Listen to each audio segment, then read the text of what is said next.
Welcome to the Sweatbox Podcast with me, Romana Testaseca, your host. This podcast aims to explore the transformative nature of building your well-being. What happens when you really prioritize your health and your training? What is the role that this incredible gym plays in our members' lives? Each week, we will bring the stories of our inspiring members with over 80 classes per week, 35 coaches, and 1,200 members. This gym and the close-knit community that goes with it is quite literally changing lives. We are so excited to chat to our amazing guests about why they do what they do, what motivates them, and how they've overcome the challenges they faced along the way.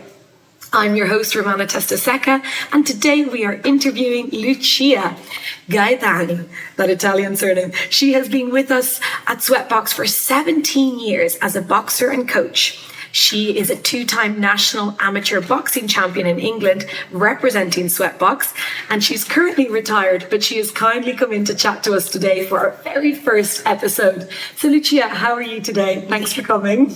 No problem at all. Yeah, thanks for having me. The first question for you is, what were your first impressions of Sweatbox when you walked in, and what drove you to that small gym when it first started out 17 years ago above the shop in East Street? Yeah, it was a very small shop. It was. I think what really drew me there was the people. I went there, did a Google search, I found the boxing gym, and automatically I felt at home. I mean, I was the only female there at the gym at the time, but that really did not matter because we were all there for the same thing. We're all comrades, just wanting to enjoy the sport and also have the pleasure of being taught by some really great people. And what drew you particularly to boxing as a sport?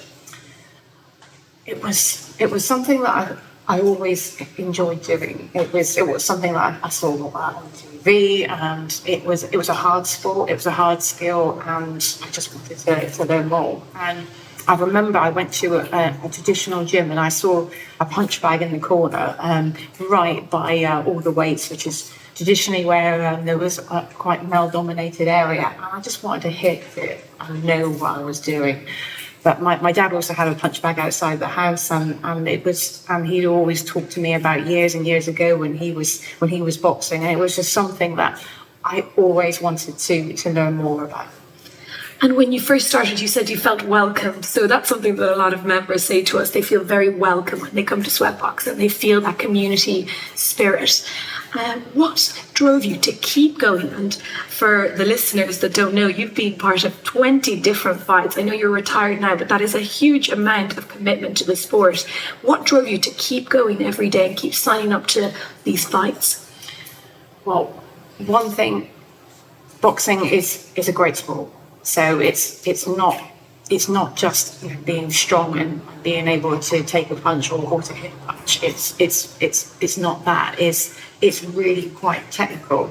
So I think that in itself is a challenge in order to learn the skill and learn the movement. And that is one thing. The why Sweatbox is because actually it's one of the nicest gyms ever. I think if you go there, and obviously you said that in your intro, people are really passionate about the place. And the reason why is because you've got good people that train there, you've got good teachers there, some really well-qualified and professionals that are generally nice people and they want to help you. And that, I think that culture there is really passionate. And I think that's one of the reasons why I just keep going, because one, I love the sport. The people in the gym really help me to understand and want to do as best as I can. And actually, if you're a boxer, the first thing that the coach's responsibility is actually you and your health and your well-being. And I always felt safe here. And I think that is mirrored in all the different martial arts at Sweatbox, because it's not just boxing, it is a mixed martial arts gym, and I think if no matter what specialism you go to the gym to enjoy, you will get the same support and technical discipline and everything else that goes with it. Well, for those who don't know, Sweatbox has, 50 plus classes per week. We teach calisthenics, CrossFit, MMA, Jiu-Jitsu. So really, there's something for everyone. So if you're interested in joining, do check out our website, because there is so much available here. And, as Lucia, good little Spanish word. As Lucia says, everybody is so supportive of one another. Can you talk us through a little bit why you chose that first fight all those years ago, and what was the process to approach the fight? How long does it take? What do you have to put your body through? How much training do you have to do to prepare? Okay. So when I joined the gym, it wasn't to compete. I wanted to join in order to lose weight, get fit, and learn a skill. That was the main thing. I think everything else that came with it was an absolute bonus. And that's why my last bout was in 2013, and I was still associated with the gym because I'm really passionate. And I think the passion that from the coaches has really instilled that on me. And I keep wanting to give back. So when I can, I will come and support. But that first bout, I remember the head boxing coach, John Conway, coming around in that small gym we were above the shop, and handing out forms for us to complete if we wanted to compete. And I just thought, yeah, why not? And it was to call yourself a boxer, a proper amateur boxer, not just someone that trains. I think that was something that did appeal to me. And yeah, so the training was intense. You can't just walk into an amateur boxing bout. I say bout because I think fights may be different. Fights is probably more terminology for professional boxing. But when I first joined, it was one session a week. And then as I developed, I could then go to maybe 2 sessions, and it sort of evolved. So it was maybe 18 months, 2 years of me training before I started to compete. So it does take a while. And I'm working full time at the time, so maybe someone that has more time could obviously get more skilled quicker. But the bout was in Yate Leisure Centre. I remember that. I had all my friends and family, even some work colleagues there, and it was a really great experience because I had not been to an amateur boxing show before, and it was exciting. And then at one point, because we weren't quite sure on the order of when I would be competing, and they suddenly it was right, 20 minutes, you're up. I was like, right, okay. So it didn't have time to think, and I thoroughly enjoyed everything.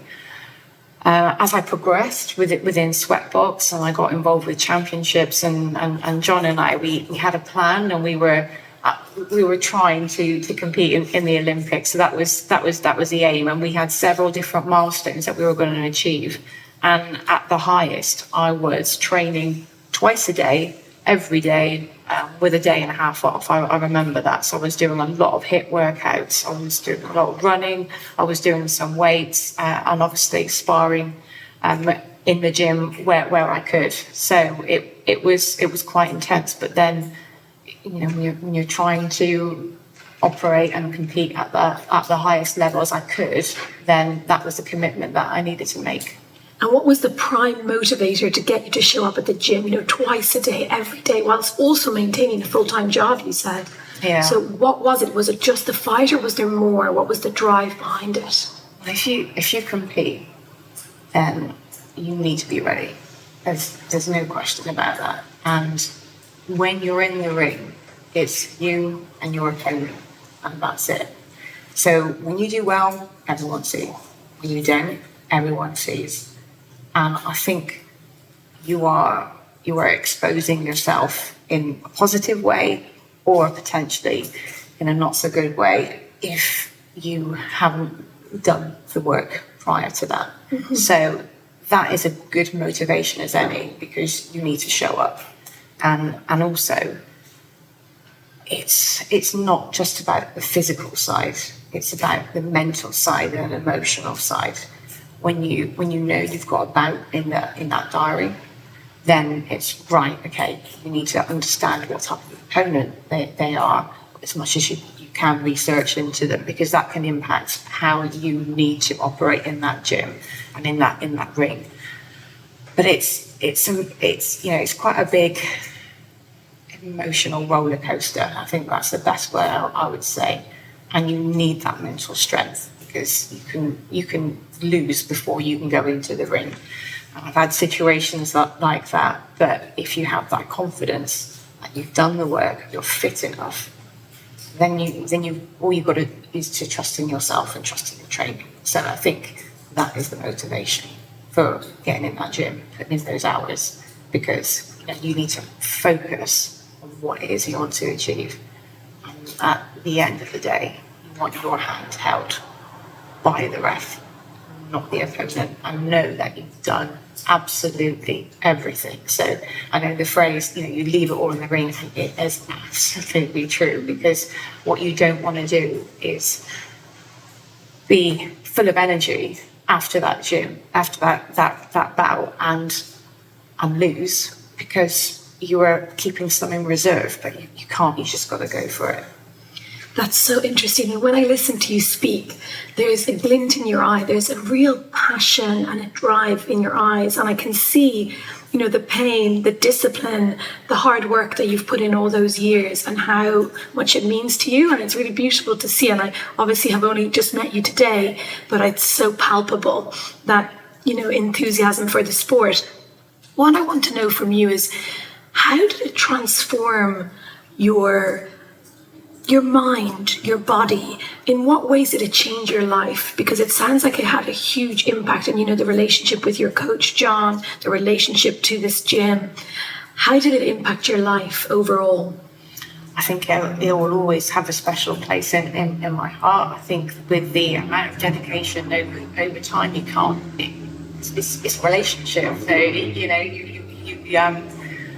you can't forget it easily. And I think,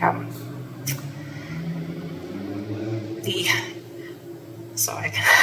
Do you know what? I'm actually sort of reflecting on like different moments of what's happened. I can imagine it's quite emotional. Yeah, it is. I'm sorry, say the question. I guess, how did it transform your life? Because it sounds like it had a massive impact on who you are as a human being.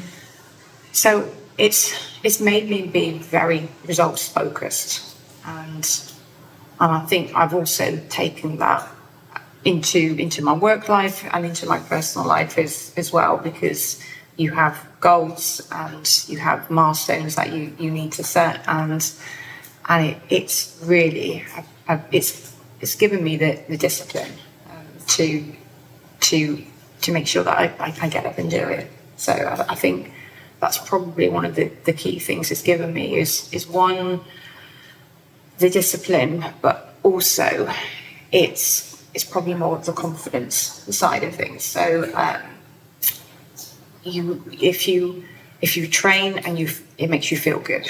Okay, you see your body transform. My body has transformed significantly from what I was before, and I think that is something so strong, because when you're doing something and it makes you feel good, that is really quite powerful. And then you've got, you're part of a community, and it's like I said earlier on, to be able to say that I was an amateur boxer, that I thought was quite strong, because you're in a real small population of this earth of people that can actually say that. Because when you get into that ring, it's not for everyone, and it takes a hell of a lot of guts in order to do that for the reasons I shared earlier. So it's also about the community that we have as well within Sweatbox, because you've got a lot of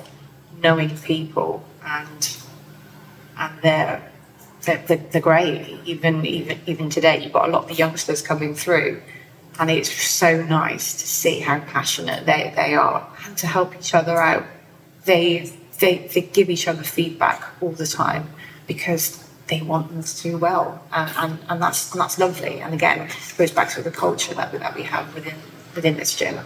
Yes, and I see that a lot in many sports. And even when someone is simply doing a move in the gym, I've seen people go up to them and say, do you need help? Or asking for help, and not being ashamed of asking for help if you don't know something, or if you need extra support getting, a personal trainer or joining a class. So I think it sounds like, John had a huge impact on you as well. And that relationship with a coach is so special, because you have to have somebody who believes in you, because it can't all come from you. You need an outsider with with a more objective view, because your view is more invested in the bouts, as you call them. And I think, it sounds like it has made an impact health-wise on your body as well, because when you joined, how did you feel in yourself before you started versus, the 20 years after you retired? Yeah, I think John and I are definitely lifelong friends. We've been through it together, and I've seen the gym progress because of him and his passion. And he is someone that is very results orientated as well. And we've got a gym there which is absolutely fantastic. And I would say that Sweatbox is probably one of the best in the Southwest, and probably has wider accolades, and that's because of the quality of the teachers that we have, but also the students and the gym members that come here, how great and committed they are. But I would keep going off on what I'm so sorry about. I'm sort of deviated from your original question. You answered the first part of the question. I guess I brought up two different things, and the second thing I brought up was the relationship with your well-being and your health of your body. When you joined, you didn't feel so good maybe in yourself? No, I didn't, because at one point when I was really young, I was really, really fit. I had so much energy, running around all the time, playing football. I was one of the fastest girls, strongest girls. I remember in primary school beating boys in arm wrestles, Wow. Because that's, again, my parents were always really, really strong. My dad was always in the gym, and and my mum also was fantastic. She used to do a lot of weight training as well, but fencing was her sport. And so I've come from that background, and I remember that transition from primary school to secondary school, really finding that quite tough. And there wasn't really the opportunity for me to be as active as what I would like to have been, and what I'd done in primary school. And I think because of that, not eating them right and not exercising, my weight did increase, and it was a shame, because I was someone that was always active, and I love sport, and I can normally sort of turn my hand to anything, because I've sort of got that way about me. But it got to a point at the highest, I was 95 kilos. So for those people listening that prefer stone, it was around 15 stone. So it was really big. It was really unhealthy, and it just didn't feel like it was me. And if I looked in the mirror, I always sort of pouted a little bit in order to make my face a little bit slimmer. And that I think was quite a mental issue and emotional state that I was in, that I was not happy. And I wasn't that big when I came to Sweatbox, but I still wasn't happy. And that's one of the reasons why I joined, because I know that boxing is one of the hardest sports that you can train in. So even forget about competing, just training is tough, and it's physical, and it's you're training your whole body. So it did have that impact significantly on lots of different aspects of my life and me. And part of that was giving me that structure, giving me that discipline, because if you don't eat the right things, you're not going to get the output you want from training. And you need to eat lean, and you need to eat clean, and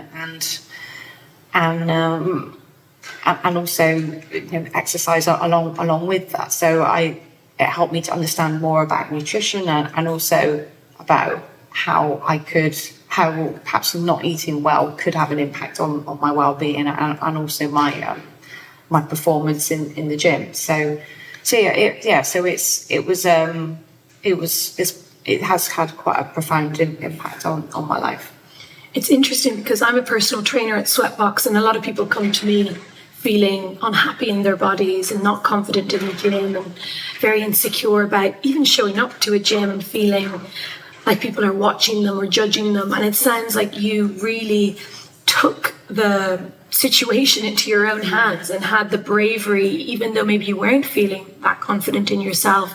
To step into a gym is very difficult. What advice would you give to somebody who really wants to start and maybe is overweight and has unhealthy habits in terms of nutrition and hasn't really moved their body because maybe life got in the way? What would you say to them if they're struggling to find the motivation? I would say just do it.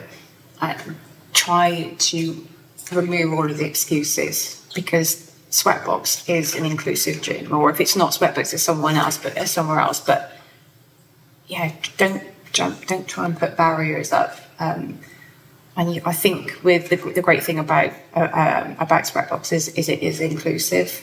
There's a lot of events that we do here that helps to support like community, as I mentioned, and you use the word judged, and I never felt that way. I never felt that way here. I felt completely comfortable, and it's a real eclectic mix of people. You know, if you find out about what they do outside of the gym, whether for work-wise or otherwise, and there's a real mix of characters, and it's great that this gym and this place can help bring people together. So I guess what I would say is if you really want to do it, then do it, and not to have any regrets. And I think it's like losing weight. People might complain about how they look, how they feel, but really they're the ones that can control it. And if it's overeating, then you've just got this little mouth here, and you think about what you put in this mouth, and it's not only the food, but it's the drinks, because it's the calorific content. You can control it, and I think you just really need to focus on what it is that you want to achieve in life, and try and stick to it. And it's not saying that you can't have some indulgences, because everything's a balance. So I would say if you want to make that first step, then come on in, and maybe have a chat with us beforehand if you feel a bit nervous, and then just come on in, because we have all ages, all abilities, all sizes here. So and everyone is welcome. So don't think of what could be and put sort of like the assumptions in your head. Come out and try it. It's true. It's such an inclusive gym. And like you say, people from all walks of life, all ages, all ethnicities. I think it's really important that people know that you will be welcomed, with open arms, especially if you join sort of a class, maybe to start off. If you're really new to the gym, it can be a good idea to begin with a class so that you're in a group setting and you don't feel like the pressure's on you to know what to do and what moves to perform. I wanted to ask you about your relationship with failure, because you mentioned earlier about winning and losing and how everybody's looking at you and it's very public. I have been to a fight recently, Ryan's fight. He's an MMA fighter at Sweatbox, and he just recently won his first pro fight, and he had a really amazing turnout. So many people from Sweatbox showed up and cheered for him. And I had never been to something like that before, and I was struck by how, like you say, you were so in the public eye in that moment. And there's Instagram, there's social media, people are filming you, and the result seems to matter a lot, but actually people sometimes can forget how much work you've put in. So whether you win or lose, people can judge you, but at the end of the day, you've done the best that you can, hopefully. So how did you deal with, I guess, the failures, if you would consider them that, or the losses in your bouts? How many did you have? And I don't have to say how many, but what did that feel like to be in front of everybody and have put all this work in and it not go your way, for the ref not to lift your hand. Yeah, and sometimes you can put all the work in, but you just bad day at the office. And I think that's how someone once described it to me, and it can be like that, and it's weird. It's because, it could be, the mental thing. The mental thing is so critical because, as I said, you can do everything from a skill set basis, understand your opponents. You can be physically fit, but sometimes when you're in that situation, you can freeze. So, or it's just not, you're not engaged, and it can have quite a big impact. So, and it happens. And the great thing is, those people that know, and then they will support you because they know the effort it takes to go into that ring to firstly to do that. That again is quite that's a real big challenge. I remember my second bout. So I had my first bout, which I won, and I was absolutely elated, and I had my friends and family there, and it was and actually I was probably one of the most relaxed I've been for any bouts, and it was a real good feeling because I put everything into practice. I had no reference before. Of course, I've done this sparring in the gym, but it was completely different because you're in a environment where you've got maybe 200-300 people, and yeah, that was quite special. And the second bout I had was a woman that was, I think, 6'2" or 6'3", and we'd done some prep work, so we understood that she was a dancer, and I think it was just the height that got to me, and that was, I just played on my mind. So at that time, I was thinking about her and her strengths. I mean, it's always within boxing, you think, okay, if someone's taller, they got that height advantage, they got the extra reach. And I probably gave her too much respect, and my head wasn't in a good place. So when I went into that ring, it was scrappy. It was awful. My head was down, and my arms were just going as fast as I could. And I didn't box. I was fighting. It was so public, and I remember seeing a guy from work there, and I'm not going to swear, but he made a comment about my performance, and I also had this woman who was drunk, because that's the other thing. Sometimes at these events, I mean, it's an outing. It's maybe a Friday, Saturday night, or whatever it is, and they serve alcohol there. So you've got some people that really dressed up for the occasion, and yeah, she went, oh, I had a tenner on you or something to win, and I was like, well, sorry, what, my fault. It was so I think sometimes it's exactly it's really challenging, but you just need to just reframe and get back in the right headspace. I then had, one of the great things is then not so long after that, I went into the championships, and so there was 3 levels of championships. So you had C class, B class, and A class, which is classed as the elite, and it was dependent on your experience level. And so I had in the semi-finals, I had the woman that I competed against first, and beat her, and then came back to and it was a final with that tall lady, Kaylee Hayes, her name is, and I was definitely much stronger, and thankfully I beat her in the final. So it was nice. I thought, actually I'm beating you when it matters. So so you went against her again. Oh, that's satisfying to be able to win. Yeah, I've had quite a few bouts with her, because again at the time when I was boxing, and because of my weight category that I was competing at, and because of my experience level, it was really hard to find opponents that sort of like tick the boxes, because I can't compete with someone that's really inexperienced. I wouldn't get the bout anyway, because the coaches would obviously want to support their boxer, but there just wasn't that many. So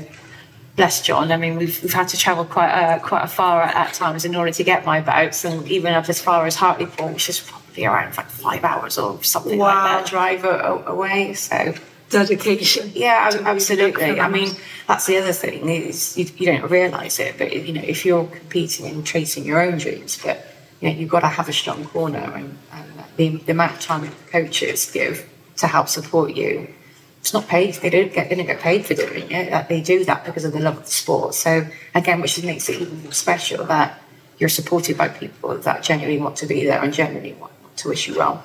It's beautiful that you felt that support and that love. And obviously, it's always the way that the negative comments sticks in our mind. Like, you still remember that lady saying, I've got a tenner on you, and the pressure that's on you. If people are even putting bets on you winning, like, that's a lot of pressure. Not only the pressure you're putting on yourself, but all this external pressure. So I guess it's about tuning out the noise as well.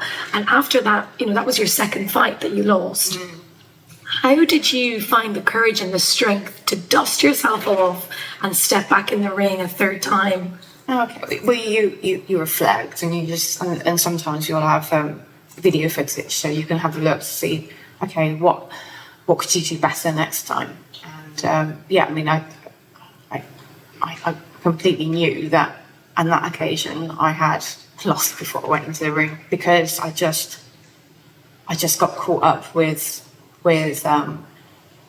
her height, with her abilities, and I didn't actually reflect on my own, and so that's been quite a bit of a journey as well. And again, goes back to understanding that having confidence, you've done the effort, you're fit enough, you understand more about the opponents and what you can do, and strategies that you then put in place. So it's it has been a journey, and I've learned a lot from it. But yeah, you have to, because if you don't, you won't be as good a boxer. And that's the same in life for everything. You learn much more sometimes from your failures than you do from your successes. So absolutely, it's so true. And I think for you to say, step away from that second fight and look over the footage and look at yourself and say, that's where I went wrong, and to be able to, I suppose, criticize yourself in a way that is constructive, to then grow from it. And it sounds like that's exactly what you've done. And I think that's a big learning curve for anyone listening, because I speak to my clients a lot about that inner conversation. Before a lift, someone might say to me, I can't do it, I won't be able to lift that, it's too heavy. And immediately they can't lift it, because they've said to themselves that they can't do it, that they're not strong enough.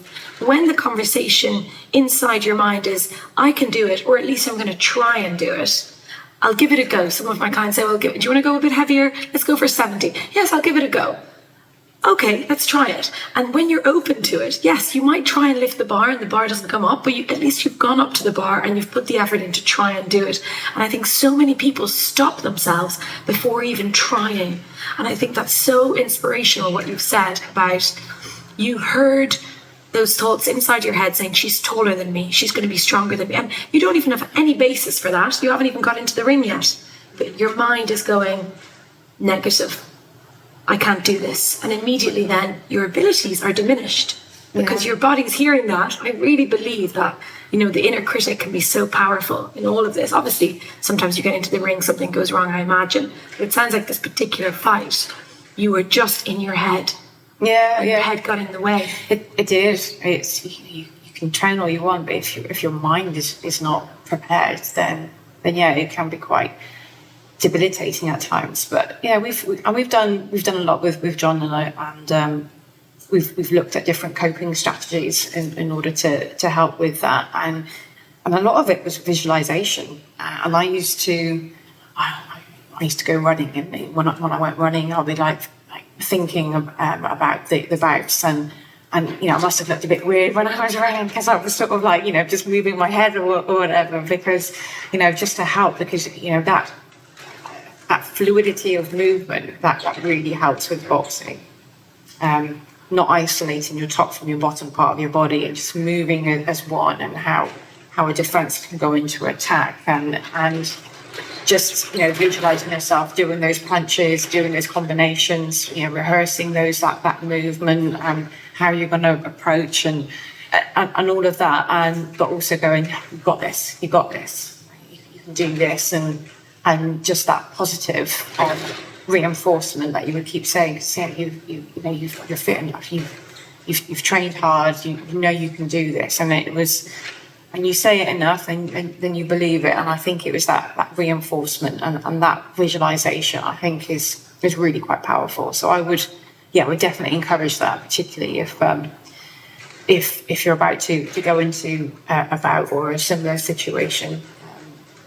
Because, as I said, in those situations, your coach has supported you so far, and then it's up to you. And then you're on your own, because once you step into the ring, what's going through your head when you step into the ring? What emotions are you feeling? Everything. Do you feel focused? Your whole life flashes in front of your eyes. Yeah, it does. You really got to be. I mean, and I think towards the end, I was maybe it was getting a bit distracting but you have to be completely focused. What you don't want is for you to hear like individual people shouting out and then responding to that. You are in that ring. You just face your opponent and you just need to concentrate. Can I ask? Obviously, boxing, there is a huge amount of risk involved in hurting someone or something going wrong with you and you hurting yourself, getting an injury. How do you view the person that's in front of you? Because obviously they're another human being and you have to be quite aggressive with them.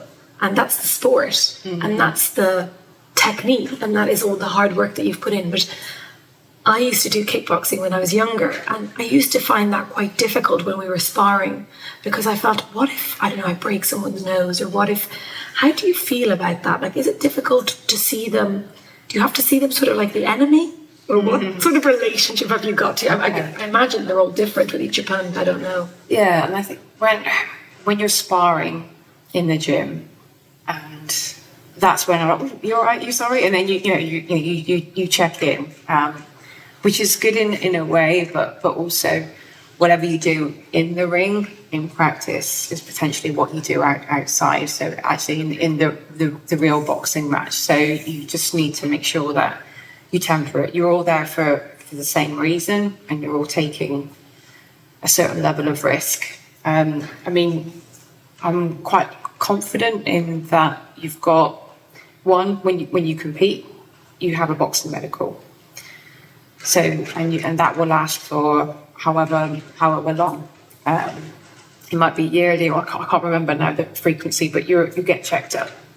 Actually, on the night or the day, you have another doctor assess you, who's also on standby.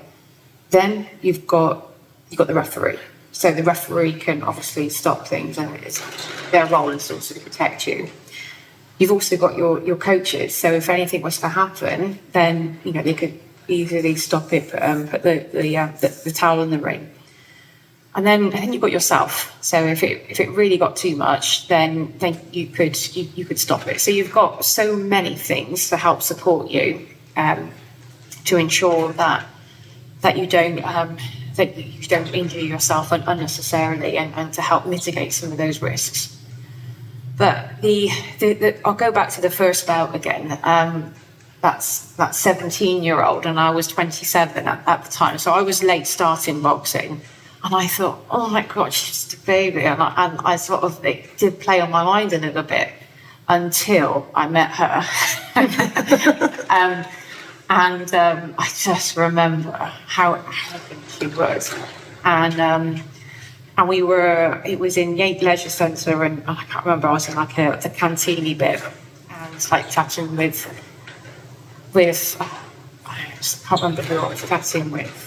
She came with almost like what a posse, and she was sort of like wearing this like glitter, sort of like fancy sort of boxing attire, and like walking with a swagger. And I thought, I ain't gonna be that way.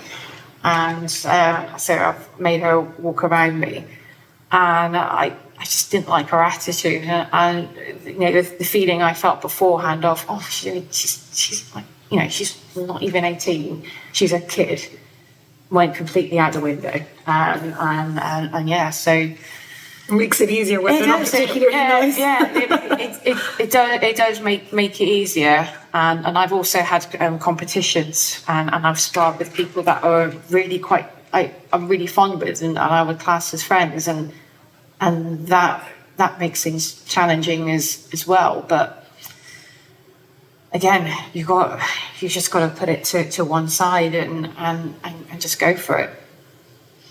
Yes, like imagine you just have to cancel out the noise and whatever's going on. And I suppose that's the job you have there, is to win the fight. That's what you're there for. Yeah. So you have to put everything out. And I just want to fast forward to, I suppose, recently when you decided to retire. Why was that, and how does it feel to be out of the sport now, out of the bouts? Oh, that was such a hard decision. But it got to the point where I wasn't enjoying it as much as I should. And I think it was maybe a time in my life where work was hard, and I couldn't dedicate to doing it as much as I wanted to. And also because I think I had a limit put on me, and bless John, I mean, I achieved A-class national champion within England, so I was the highest I could go. But I couldn't progress anywhere with the English or the GB team. That they weren't interested, and they had a lady called Savannah Marshall who's brilliant. So I'm much younger, having boxing for a lot longer, was definitely more experienced and skilled. So I don't blame them, but I was sort of hoping to have more of an opportunity, and this is where John, and you know, he went out of his way as a coach, because he got in touch with the Italian national team, and I went over there twice. I went to Rome, so they were set up in a military centre there, and I trained with them, and they liked what they saw, and then I went back over there again, and then we flew out to Algeria because there was a boxing tournament which I represented Italy, and it was fantastic achievement. And so this is where we had, you know, the coaches, they really want them to do well, and yeah, your goals with their goals, or their goals, but whatever it is, you're in partnership, and yeah, he absolutely did a lot for me. And but it just, and I was getting to a point where I think I'd done as much as I could, and I remember the last bout, and it was a weird feeling because it was so hard to get in the ring. I almost didn't care what the outcome was going to be, because I'd done a lot to get there. And I thought, no, I haven't got that same drive that I had before. And luckily, I won my last bout, so I left on a high, and I was really, really pleased with that.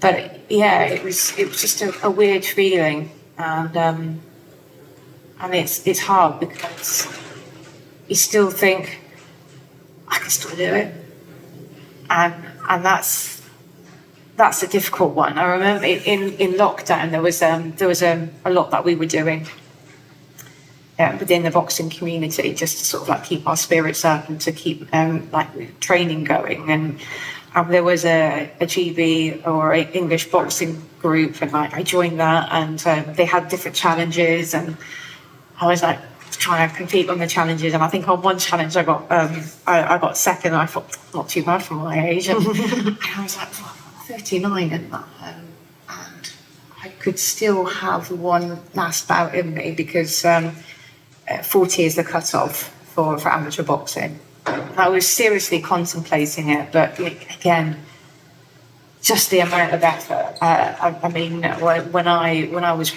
seriously competing and really put a lot of effort into it, didn't have much of a life outside of work and the gym. I mean, I was up early, training before work, bed at 9 o'clock. It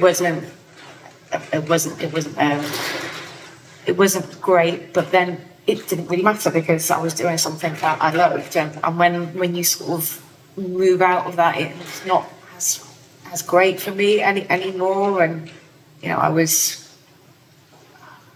maybe like 31 on a single or something, and I just needed just to get out there, and that there's more to life. And that was a challenge. That was a real challenge because even now I still think. Is that glint in your eyes? It is. But I think it's important to move into and walk away. Give it your best shot. Come out with your head held high, and you've done everything you can. And I think you've got so much to be proud of, and you've achieved so much. And hopefully you feel like proud of yourself, because it's not easy to look back on this chapter of your life and say, I'm really proud. But the amount of energy and time and resources and sacrifices that you made to become what you became, that's not easy. And I think it's not necessarily about reaching the Olympics. It's not necessarily about winning 100 bouts in a row. I think it's really just about you doing what you love and you being so passionate about it, and you showing up for yourself and your coach and for your gym, and you're still doing that for the gym and encouraging people on. So I think your story is so inspiring, and I'm really grateful that you're here today sharing it with us, because I'm sure a lot of the listeners will be inspired by you. And I guess to close, I would ask you to give some advice to somebody who maybe wants to start boxing and is a woman perhaps, and I think things are changing for women in the sport. Look at Katie Taylor in Ireland, and I think there's a huge amount of, I know people who do boxing and still say, well, that's a very aggressive thing. Why would you do that? Like, you're a woman. There's this idea that women should be not doing anything that is in any way violent or something. And I don't know if you would define it as violent, but what would you say to somebody who feels, I really want to do that, but I'm not quite sure how to go about it, how to start, and I don't know if I can do it? I think I would say go for it. I mean, it doesn't matter what gender you are. The gym, Sweatbox in particular, is very inclusive, and don't hold back. Don't create assumptions in your head, because one of the worst things you can do is you can have a thought that's not validated, and that put that negative energy into you. So I think if you want to do it, do it. It doesn't have to be. I mean, I went to compete. You don't have to compete. You can just go there and learn the skill and see how it goes. And as you can see, I've got a lot out of boxing. Not just for the achievements in the ring, but also the friendships that I've made, the skills that I've learned, and also the community that I'm part of is all fantastic. So I would say then just do it, because you don't have to spar. You can go in and just do some hard work, and you've got the different classes and you've got the different levels of the classes, so go at your own pace. But yeah, don't hold back, and don't limit yourself. I would say, and baby steps. So if it's turning up to the gym or just doing some research into it, then do that, and then just see how it goes. Wonderful. And obviously we've got John, who is teaching at Sweatbox. He teaches boxing. We've got lots of other coaches, and you coach as well. So you could come and meet Lucia in the flesh after hearing her story, and meet her and ask her all the follow-up questions you might have from this podcast. But the last thing I wanted to end on is, what is your proudest achievement? Oh, okay. Well, that's a hard one. I think I think I'm most proud that I turned up.